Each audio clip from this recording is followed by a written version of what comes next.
9 मई को एक इवेंट बना के, और कोई इंडिपेंडेंट तहकीकात नहीं है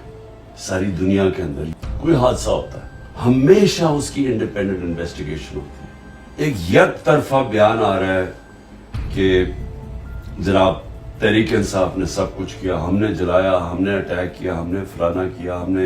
आगे लगाए, और हमें तो ताज्जुब ये है कि एक पार्टी 27 साल से जिसने कभी कोई आर्सन यानी जलाने में कोई नहीं किया, हमारी कोई तारीख नहीं है इस तरह करने की। जब मुझे गोलियां लगती हैं तब सबसे ज्यादा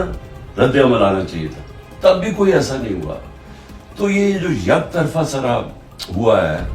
और कोई बात नहीं कर रहा कि 25 लोग उस दिन शहीद हुए, कोई नहीं बता रहा कि कहीं हमारी तरफ से गोली चली है। अगर बगावत होती है कोई आम होती है, आप फौज के खिलाफ बगावत कर रहे हैं, इसका मतलब कि आपके पास कोई हथियार हो